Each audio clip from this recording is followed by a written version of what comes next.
The truth is that the size of the hospital where you give birth can completely change your birth experience. Everything from how you're treated to what options you have in labor. So today we're doing a dive into what no one tells you about giving birth in a big hospital versus a small one, the real pros, cons, and how to figure out which setting fits you best. Hi, I'm Rachel Moises from the Mighty Mama Movement, a mother of 8, and I'm here with Heather Shelley, who's a nurse practitioner and a nurse and a midwife. So Heather, you have experience with big hospitals, small hospitals, birth center, home births, everything. We're kind of focusing on hospitals today. But what are some of the pros or reasons why people often choose a bigger hospital? Sometimes it's location. That's what's closer to them, what is easier for them to get to. They live in a city where small hospitals maybe don't exist and they just have the really big ones. And sometimes it's they really need that bigger, that higher tertiary care. And sometimes it's the illusion of, oh, this is safer because it's bigger. And so if something happens, they can handle it, where a small hospital, they're thinking can't handle it, or a birth center can't handle certain emergencies. So you said the illusion. Is that not necessarily true then? Right. So for instance, they think, well, if I need a C-section, I need to be in the hospital. But what they don't realize, unless it is a very large hospital, like a large university teaching hospital or just a really high tertiary care, the anesthesiologist is not in-house. The doctors aren't even in-house. Typically, doctors need to be anywhere from 20 to 30 minutes from the hospital when they're on call. So only in the really, really big high teaching hospitals do they have a doctor who is constantly in the hospital. Your average hospital, your smaller hospitals, if you need a C-section, you're still waiting 20 to 30 minutes for the anesthesiologist to show up, for the first doctor to show up, the second doctor to show up, because you need typically two people for a C-section, either a midwife that has a second assist certification, or a family practice doctor with that, or an OBGYN. And so people think, well, I can just be run down the hall and get a C-section immediately, and that's not true. So you're saying even in what most people think of as a bigger hospital, that's still, there's going to be a bit of a delay. Exactly. Okay. Exactly. And that's why sometimes if you've ever been in a hospital and they'll say, any available doctor to triage room 1, because they're just saying, hey, who's in the hospital? Is there anyone here in the hospital checking on patients, doing rounds? Mm-hmm. Because we need any doctor right now. We have none, because the doctor that's on call is 20 to 30 minutes out. Right. So okay, and that's in what we'd say is a normal size, bigger hospital, exactly. Unless it's one of the really, really big ones that a lot of people just don't live close to. Right. One of those. Right, and those are typically so the hospitals with hundreds of beds will have someone in there at all times. A hospital with 125 beds or less, once again, they're typically 20 to 30 minutes out. What about being in a bigger hospital is kind of really different from being in a smaller hospital, or typically so? Right. So smaller hospitals, depending on the size, I've worked in a hospital that had 17 beds total, not just labor and delivery. There were 2 labor and delivery beds, 17 beds total, to hospitals that have a couple hundred beds, mm-hmm. and everything in between that way. And the differences are, you're going to have a broader range of experience usually. You may have more resources at a larger hospital, but a lot of times you have tighter restrictions at a larger hospital too, because they're going to deal with more high-risk patients. They don't deal as much with low-risk patients, and so everything is geared towards that high-risk patient. Mm-hmm. And so it's almost like you get more rules and regulations and restrictions in the bigger hospitals than you would sometimes in the smaller hospitals. And would you say it's generally more difficult to get exceptions to the rule? Right. Like a more tailored birth plan in the bigger hospitals, or not necessarily? I think it depends on the culture of the hospital. So we have a very small hospital in this state that they see a couple natural childbirths a year. That's about it. Natural meaning unmedicated. I wouldn't say there's a whole lot natural about it, but unmedicated. But we also have a very large hospital here that does a lot of deliveries every year, and they rarely see an unmedicated birth because that was the culture with the chief of obstetrics for 20, 30 years. He did not like natural childbirth, and so he basically ixnayed it. Where the lower hospital, they weren't against natural childbirth. It's just that they weren't trained in it as much. But if a mom wanted to go natural, they didn't fight her on it. So how can a mom find out, like when she's pregnant, she's saying, well, I would like to have an unmedicated birth, what that culture is in the hospital where she would be giving birth? Because you don't even go to the hospital necessarily when you're pregnant, do you? Right. I mean, it's just usually appointments with your doctor. So Right. what would the process be there? So there are two things that you're looking at when you're wanting a natural childbirth. One, you're looking for your provider. So when I lived in Texas, there was one doctor in all of Austin at the time that would do a VBAC, a vaginal birth after cesarean. He was extremely VBAC friendly, really encouraged his patients to do it, but none of the hospitals, they all fought. And so they fought over this. And so he would say, don't show up till you're 9 centimeters, because even though I want you to have a VBAC, we're going to be fighting the nurses and hospital policy the whole time. On the flip side, you may have a hospital that is pretty natural childbirth friendly, but you have a doctor who does not like it. He wants all of his patients to get an epidural, and he's going to sabotage your chances that way. So you have to choose both. You have to choose a hospital that is natural childbirth friendly. So in Washington, I worked at it was the first baby friendly hospital in the United States. And all the labor and delivery nurses had to take a day training on natural childbirth and how to support a woman through natural childbirth, kind of like a mini doula class. Every single labor and delivery nurse did.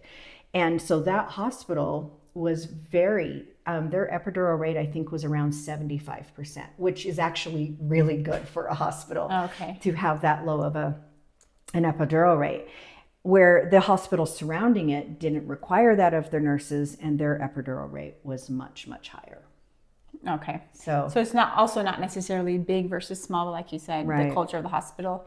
So would you talk to your healthcare provider to find out which hospital to do? Would you go tour the hospital? So one thing I recommend is contacting doulas, because doulas work in the hospital, but not for the hospital. And they're going to give you a different opinion, a very different view of, I've had good success with my clientele that have wanted to go natural, or my clientele has hit a lot of walls. They'll tell you who the doctors, who the midwives are, because there are even some midwives that they like epidurals. They want moms to have epidurals because they're easier. That's how they do it. And so I honestly would talk to the doulas and childbirth educators that are independent from the hospital and find out which hospitals have your clients had success with, and which doctors and midwives have your clients had success with. Because I've known many, many doctors that they say, oh yeah, we can do that. We can, all of this is great. This is wonderful. And then mom brings the birth plan and they're like, this goes out the window if something happens, right? And our practice gets a lot of late to care transfers because they brought their birth plan to their doctor, and the doctor was like, yeah, we don't do that. And they were like, but this is what I want. And they're like, no. And sometimes you get a doctor that will just go, yeah, okay. And then you're in labor and they're not willing to follow any of it. So you need some insider information from the doulas. Right. That's to figure that out. That's a really good idea. Or online communities of pregnant mamas or women who've already had their babies. Yeah. Okay, so what would you consider to be a potential pro of a smaller hospital compared to a larger hospital? Smaller hospitals, the nurses typically know you, like the community knows each other, which some people could say that as a negative and some could say it as a positive in communities, but they're typically more relaxed. I have found the smaller hospital was a little more chill. They could kind of bend some of the rules a little easier, like if mom wanted to eat, or you're not supposed to eat, okay, but I'll let you have some pudding or some apple juice or applesauce or something like that. Where the big hospital, they're like, no, we're not doing this. So they're a little more flexible a lot of times in the smaller hospitals. I have found that the care is less rushed because, let's say, so the small hospital I worked in, they were doing 10 to 12 births a month, compared to the larger hospitals are doing 300 to 600 births a month. And so you're going to get a lot of get them in, get them out, get them in, get them out. Come on, let's hurry this up. And that can be difficult to work with. Typically small hospitals deal with a small handful of doctors, where large hospitals may be dealing with 80 doctors that do labor and deliveries. And you don't know which one is going to be there Right. when you go into labor, and what their approach is going to be to birth. So small hospitals typically are going to have smaller practices. Large hospitals, the practices are going to be 7, 8, 9, 10 doctors. So you may get the doctor you've never met in the practice, where, like I said, really small hospitals, there's typically 1 to 3 doctors in a practice, depending how rural you are. Okay, so let's talk about how a pregnancy risk factors play into choosing where you would want to give birth. Okay.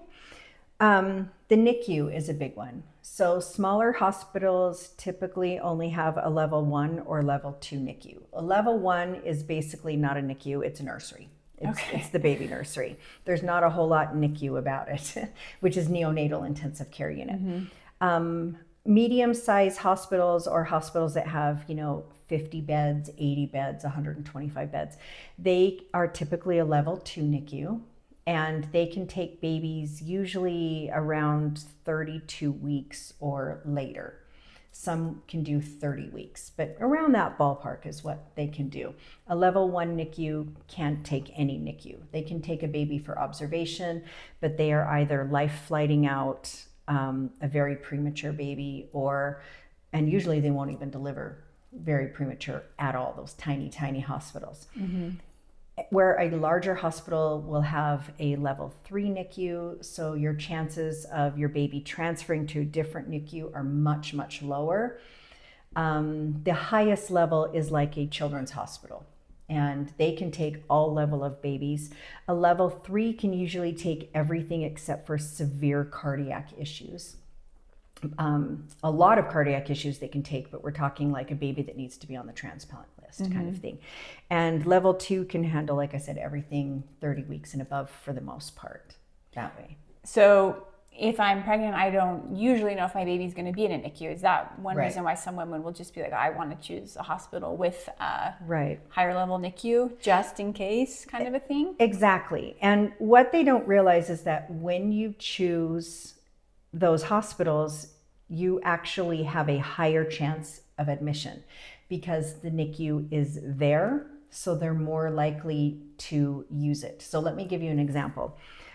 We had a hospital here quite a while ago that was a new hospital, and they opened up a wonderful level 3 NICU, really great. And they had to justify the NICU.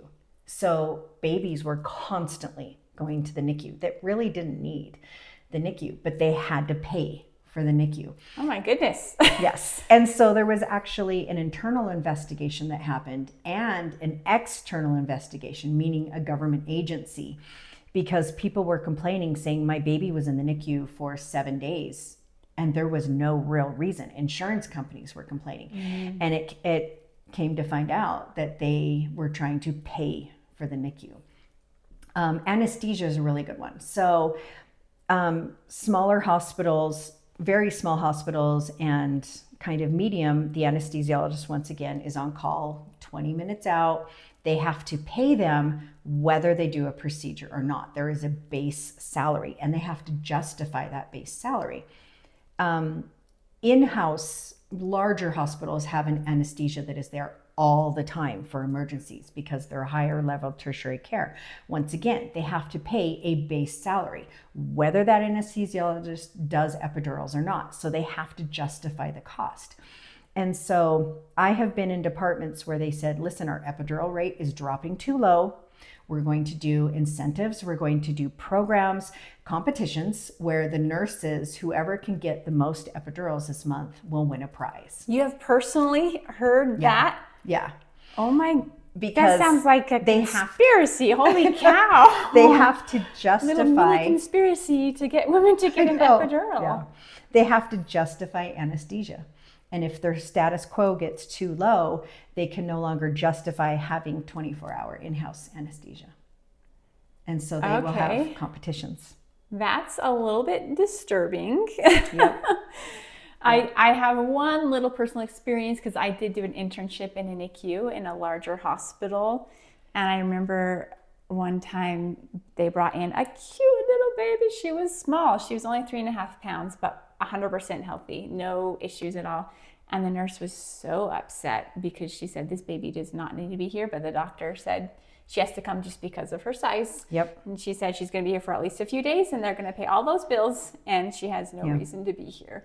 Typically, if a baby is under 5 pounds, 6 ounces, hospital policy is they have to go to the NICU. It doesn't matter if they're breathing great, if everything is fine, they're perfectly fine. If they are under 5 pounds, 6 ounces, they have to go. Okay. So I mean, we're not saying we're not saying don't give birth in one of the hospitals. It's just, this is just the facts apparently of what's actually happening. So I think it's good. Yep. Good to be aware of that. Okay. So you do get those restrictions where, for instance, in some midwifery regulations, like in Washington State, if baby's under 5 pounds, 6 ounces, or 5'8", I can't remember, the midwife has to transfer to the hospital. Oh, okay. Has to, where we don't have that rule here. So when my granddaughter was born, I believe she was about 5 pounds, 2 ounces. She was perfectly fine. We didn't go to the hospital because there were no rules saying we have to go to the hospital. But had she been born in the hospital, she would have had to have gone to the NICU just because she was 5 just for her pounds, 2 size. ounces. Which obviously a lot of smaller babies need to be in the NICU, but this is a blanket policy regardless of the baby's condition. Right. And so you're going to get those things when you birth in the hospital. So finding out if you know you have small babies, but your babies have always been fine, find out what hospital policy is. Mm-hmm. So one thing, when I came in labor with my second baby, it was a hospital birth. My doctor kind of knew the trauma from my first birth. And the nurse came back in absolute just shocked. And she said, I've never had a doctor tell me this. And I said, what? And he said, give her whatever she wants. I don't care what it is. And if you can't give it because of hospital policy, call me and we'll figure out how to get around it. And that was, he was like, just don't make her cry. Just please don't make her cry. Don't make her cry. And she was like, I've never had a doctor say, we'll figure out how to get around this. Mm-hmm. Because typically they won't put their neck out, but I cried every single prenatal. So he was like, please just don't make her cry. I'm done with the crying. Yeah. So because there are these policies and they just say you have to do it. For instance, water birth. Mm-hmm. Your hospital may have a wonderful labor tub. They won't call it a water birth tub because it's a labor tub, because they don't do water births because there's too much red tape for them to want to do it and too many minds to change, if you know what I mean, doctors' minds and stuff. And the nurses, if you say, well, I'll just have my baby in the water anyway, I'll refuse to get out. You have a nurse that will pull you out of the tub. And the reason is she will get written up and it will go against her record if you have your baby in the tub. And there's no way she wants to be written up.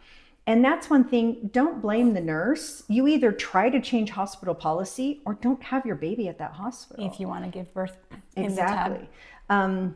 That's, okay. Some of my fifth baby, she was born at Heather's birth center, so that wasn't an issue, but there's no way anyone in that room thought I was anywhere near giving birth. And all of a sudden her head popped out.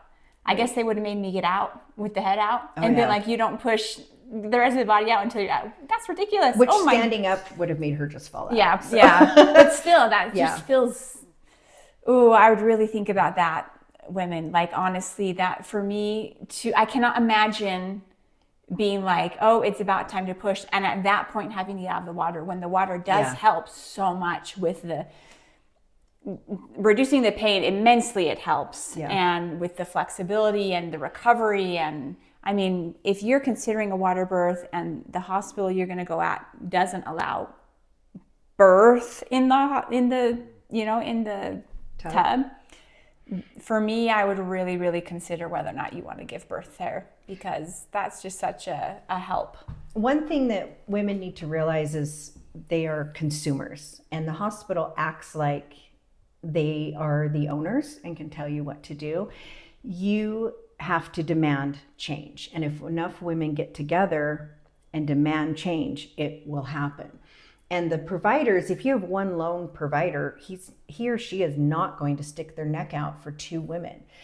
But if 50 women come together or 100 women come together and say, we want this change, then more doctors and midwives will be willing to stick their necks out to stand up for these women because they're standing behind them. One saying that I absolutely love, and it is, doctors will get off their pedestals when women get off their knees. And you can say that for hospitals. Hospitals will get off their pedestals when women get off their knees. And we have to demand the change so that we can have water births or not have our baby go to the NICU just because it was 36 weeks or just because it was 5 pounds, 2 ounces, but when there is truly, truly a need. And unless we start demanding that, these hospital protocols are just going to stay in place. So can you talk to me a little bit about cesarean rates? Yes. And what women should look for there if they're trying to decide on a hospital where they're going to give birth? Cesarean rates are number one, the provider. And remember, your provider may share an office with 7 other providers. So the provider you chose may have a 10% C-section rate, but his partners have a 25, 35, 50% C-section rate, and you don't know which doctor you're going to get. And that can make a really big difference. I have found the hospital doesn't matter quite as much as the provider you choose. And why? Can you kind of explain why that is? What are doctors doing to increase their cesarean rate? They're saying things like, hey, you're 36 weeks, let's send you for an ultrasound. Oh, your baby's 9 pounds, your baby may not fit through your pelvis. Your baby may have a shoulder dystocia, which, could break the collarbone and it could really get stuck, and that can cause a lot of problems. The problem is ultrasounds that late in pregnancy can be off by 2 and 3 pounds. That's not very accurate. Not at all. I had when I was a doula, I had a woman that she called me and she said, I had my baby via cesarean. I was like, oh, thanks for telling me. Like, I was, supposed to be your doula and everything. And she went through really bad postpartum depression because the doctor said, hey, you're going to have a big baby. It's going to be a 9-pounder, did the whole shoulder dystocia, scared her to death. You'll push for hours. You could tear really big. And her baby ended up being 7 pounds. And I was like, if you'd have called me, I could have told you, the chances. So that's one of the things that they do. There's something called pit to distress. So they'll say, oh, would you like to have your baby now? You're 39 weeks, we can induce you, or next week you're 39 weeks. And the 39 weeks came about from the March of Dimes. So that's a whole different topic. But so you think, oh yeah, like I am tired of acid reflux. I'm tired of everything. So I'd love to have my baby next Friday, And so you go in, you get induced, your body's not ready, it causes fetal distress, or they do the pit to distress, which is we're going to up the Pitocin so much it causes fetal distress. That fetal distress will say, oh, great, now we can justify a C-section, so we're going to go in and do a C-section. Are you saying there's sometimes doing that intentionally to lead to a Yes. C-section because the doctor wants to go home or something? Yep. So he'll say, keep tranking the Pitocin until the baby stresses out, and that gives me an excuse. And then mom will consent because she sees her baby stressing out. Oh, And then she'll consent to a C-section so I can go home. okay. Wow. Yep. Yep. That's also very concerning to hear. Like I would walk into the hospital and I would be like, do 85% of these moms not know how to have a baby? Like 85% of the board would be inductions or scheduled C-sections. And I'm like, I'm pretty sure that 85% of the female population did not forget how to go into labor. Okay, so we're going to do a whole other video. I think it on sounds that. necessary on inductions, Right. when they're actually necessary, when they're not, and what to do if your Right. doctor's trying to get you to have one and it's not actually necessary. That's another topic, but I'm astounded to hear that, concerned to hear it. And It doesn't matter if it's a small hospital, big hospital, it depends on your provider. So that's really what you need to look at, is your provider and the group practice that they're in. so what is a cesarean rate that you'd feel like, okay, I feel comfortable, this doctor is obviously not really pushing cesareans? So anything under about 15%. And to me, honestly, that's still high because our C-section rate is about 5% here at the birth center. But the World Health Organization says under 10 to 15% is ideal. So that's kind of why I'm going off of that. And I will say, we have a free birth class that's linked here called How to Give Birth with Practically No Pain. And a lot of the things that we teach at the Mighty Mom Movement and in our birth course is how to, well, all of the things we teach help lower the risks of anything in your delivery. Interventions in general. Yeah. And so being educated before you go into labor is a huge way to reduce any risk or complication or intervention during your labor. Right. And let me just say, there is a time and a place. You know, there are, when you have a certain condition or baby has a condition, you know, the small hospital may not be ideal for you because you truly do need that higher level of care. And but it is a trade-off. You shouldn't just say, I've had a healthy pregnancy. There's nothing that we can see that is wrong. I'm going to give birth at the big university hospital just in case, because you are trading that supposed safety for a higher rate of interventions. So, but there is a time and a place for everything. I don't want to say there's never a time and a place for a cesarean or for Pitocin. We're not looking for a 0% C-section rate. We're super grateful that it's there. Exists, that it's an option. Right. Yeah. But you know, and I don't want. I always say there's the mom or the doula that knows enough to be dangerous. And what I mean by that is they say, I absolutely under no circumstances do I want XYZ. And I'm like, don't ever say that, because those things can save lives. But so like an IV, you think, I don't want an IV at all ever. Well, I agree. You should not have an IV just because you've come in labor, right? Right. And some hospitals are like, every woman has to get an IV. If you don't care about an IV, don't fight that battle. That hospital is fine for you. But if you're like, I do not want an IV unless there is a really good reason for an IV. For instance, you're postpartum, you passed out on the way to the bathroom. That's a good reason for an IV to get your blood pressure up. So you want to choose a hospital and a provider that says, all right, if you don't want an IV, that's fine, as long as you're not passing out or... As long as there's not a medical reason. Right. Because that's the difference. A lot of hospitals, I don't know if you haven't given birth in a hospital, you might not realize they have a lot of procedures, protocol that's just standard for every woman. They're not taking into account anybody's risk level, personal medical history, nothing personalized at all. It's just, this is how we do it. This is we protocol. do it for everyone. And so... Well, here's another one really quickly I just thought of. Ask to see the protocols. I had a friend who was a nurse, and she transferred from somewhere, I can't remember, in the South to Texas. And she wanted to and I honestly don't remember what the procedure was, but she wanted to be able to do something. And they said, oh no, we don't do that at this hospital. Like you can't do that. And she was like, why? We did it all the time at my other hospital that I worked at. So she said, I want to see the protocol book. So she had to really fight to hunt down the protocol book. She got the protocol book, and what she was asking for her patients, the hospital said it was perfectly fine. But they had gotten... It was just the tradition. Exactly. And so she went through the whole protocol book and found everything that she wanted that they had done in her old hospital, because they were very natural childbirth friendly in her old hospital. And she brought it to the attention of the charge nurse and the nurse managers and the providers there, the doctors. And she was like, you need to start allowing this because it's in your protocol book. Mm-hmm. And so you can push those things when they say, oh, we don't allow that. Be like, prove it to me.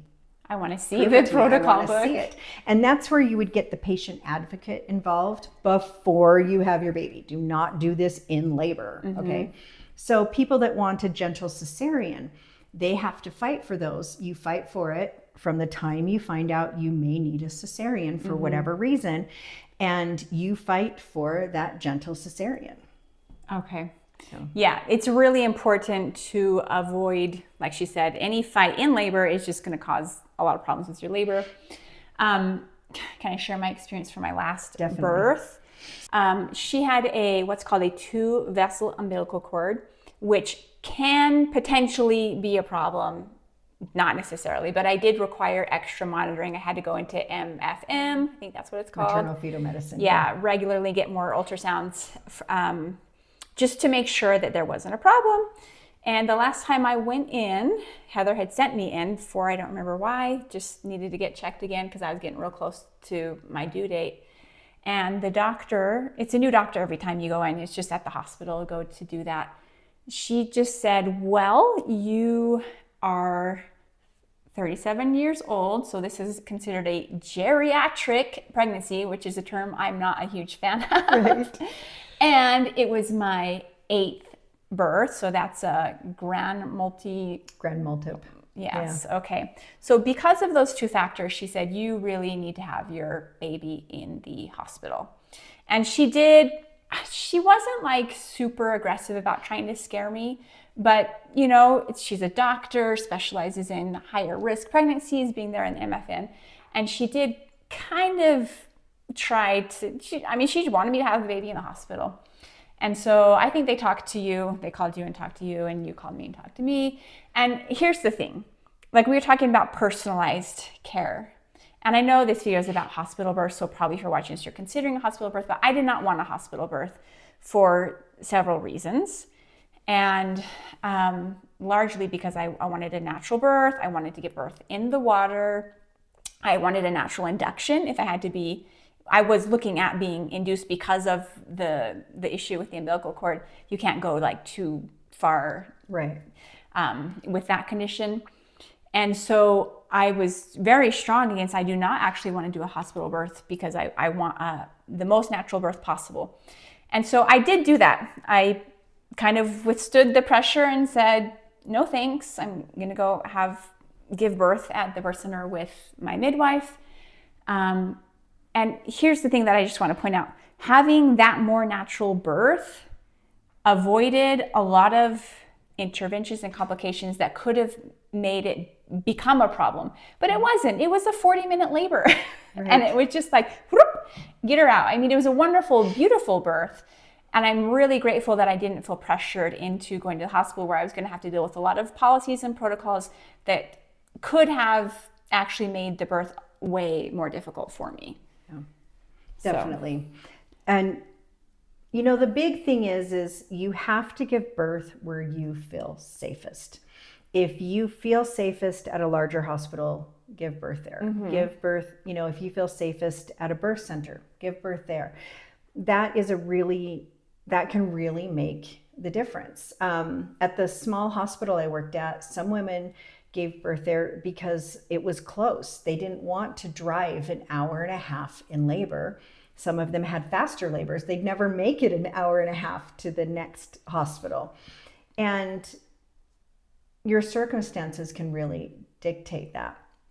Some of the things to also look at are what available resources do you have? For instance, lactation consultants. At the small hospital I worked at, nobody was a lactation consultant. They all were perfectly fine with formula. Most of them formula fed their babies. And there was, besides me, before I came on, there was one nurse, and she was actually a surgery tech nurse. That was her main thing. She never worked labor and delivery. She always did the same day surgeries, but she would come in, they would call her in if somebody felt like they needed breastfeeding help. Otherwise, you had to do a telehealth appointment in your bed in the hospital room with the large hospital an hour and a half away in order to get a breastfeeding consult. And so when I was there, when I was on shift, I would just go see the moms that were in labor and delivery and see if they needed help breastfeeding, because I'm also a board certified lactation consultant.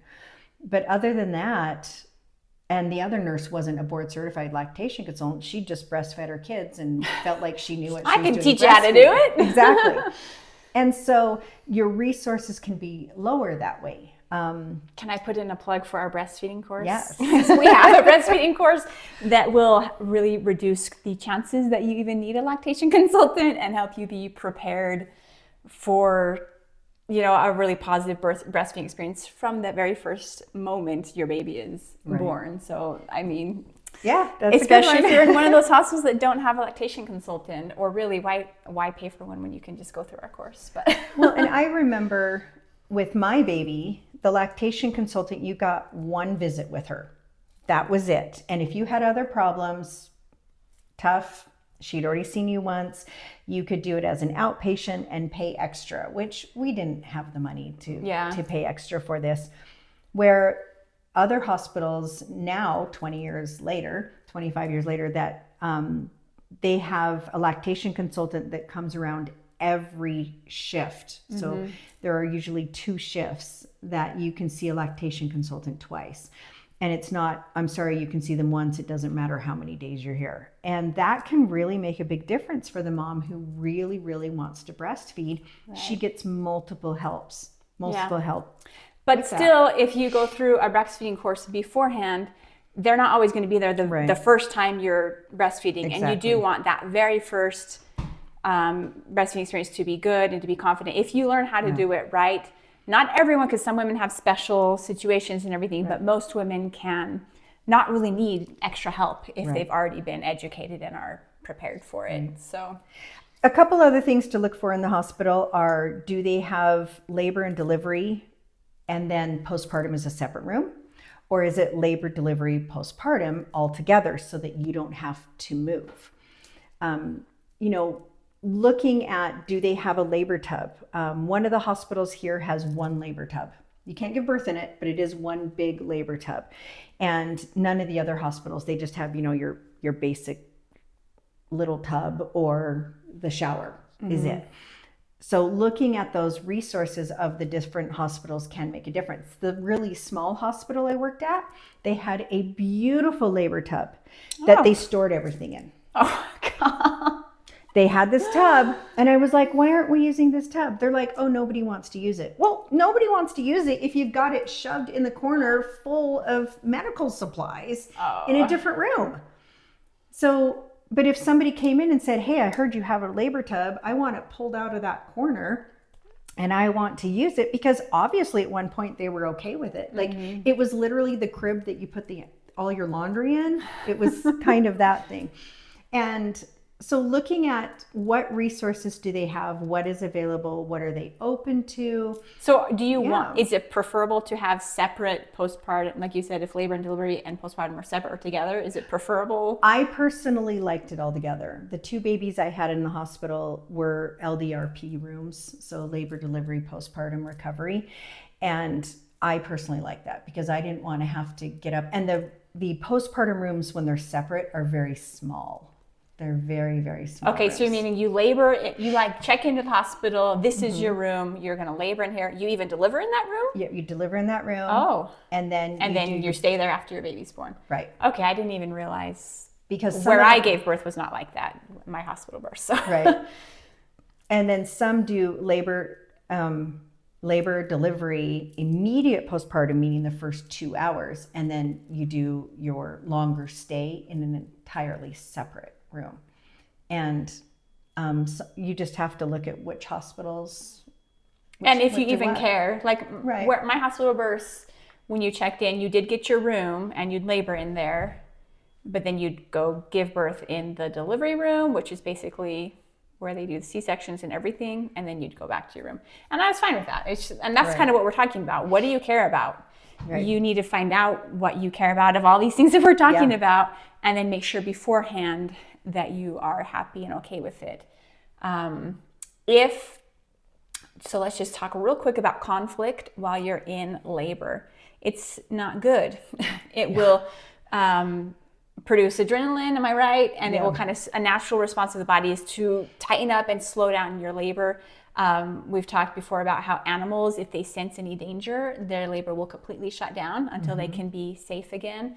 And it kind of has that effect on your body. So you don't want to be fighting with your doctor or your nurses. You have to figure this stuff out beforehand and make sure that you are comfortable. Whatever the hospital's policies are, whatever the resources are, whatever their setup is, that you know beforehand, I'm okay with it. And if you don't have the option to give birth anywhere else, if you have to go to the big hospital because of complications, or there's only one hospital where you live, I guess find a way to come to terms with that and understand what you're going to have and be dealing with, beforehand. Don't wait to think about that once you're already in labor. One thing you can do is, if you don't like the doctor that you have, you can fire that doctor in labor. Now, you don't have a lot of choices beyond. Are you saying if you're in the hospital already? If you're in the hospital and you don't like the doctor that was on call in your practice, you can ask for doc of the day. Really? And no, I can't guarantee doc of the day is going to be any better, but you can ask for doc of the day and just say, I'm done. Same with your nurse. Who would you tell? The nurse? Yeah, you would tell the nurse. You would just say, I'm not allowing that man back into my room or that female back into my room. Like, they're not coming back. Get me another doctor. And they'll get another doctor either from that same practice or doc of the day. Doc of the day meaning someone who's at the hospital. Doc of the day is, there is always a doctor from all the practices. They each take a turn every day and every weekend, and it rotates. And that doctor is for someone that walks in that's had no prenatal care, or from a home birth or a birth center that has no assigned provider at that hospital. That doctor will take all the walk-ins. Okay. Or they got there and they're like, ready to give birth. Right. So they've got someone there. And sometimes they'll have a house doc, and he is kind of doc of the day. It's like someone that doesn't have patients. They are just walk-ins, or if they need someone really fast. And those are typically at the bigger hospitals that you would have that. But doc of the day is at any hospital. The other thing is your nurse. If you get a nurse that you are really clashing with, you can demand another nurse. And if they say, we don't have another nurse, bull. Right. They have another nurse. She might be with another patient and they have to swap them out, but there's always another nurse. Okay. There's always another nurse. Even at the little tiny hospitals, they can call in another nurse. And you could have your partner, whoever your birth support person is, kind of advocate for you with that. If you don't want to be the one saying to the nurse, I'd like a new nurse, you can have your partner do that. That would probably be more ideal, I think. And there's no guarantee that the other nurse will be any better, but chances are you won't have the personality conflicts and stuff like that. And usually they know that if you are demanding another nurse, that they're going to give you somebody better, fitted to your personality, because they know that you'll complain and they don't want to see those complaints come through. Right. So you can definitely do that. And then one last thing. I think the most important thing about choosing where to give birth should not be, is it the closest to my house? Is this the most affordable that works with my insurance? The number one thing that you need to do is follow your instinct, follow your gut. I will never stop a mom from going to the hospital or trying to convince a mom to birth with me or get somebody to stay with me, because that instinct must be followed. And when you choose somebody because they were cheaper or they were closer, it can be an influencing factor of it. But when you make your decision fully on those, against your kind of instinct, what you're feeling. exactly, you'll pay the price, because your instincts will tell you. If you listen, your instincts will tell you where it is the best place for you to give birth. Okay. Yeah. All right. We have not even talked about home birth or birth center. We're, like I said, focusing on women who are planning on a hospital birth, but that is another really important topic. And so follow us, subscribe, so that you can get that information when we get that out. And also, again, we have a link below to our free birth class, which is called How to Give Birth with Practically No Pain. So if you are going to be giving birth and prefer a low pain method, then take that class. It's totally free.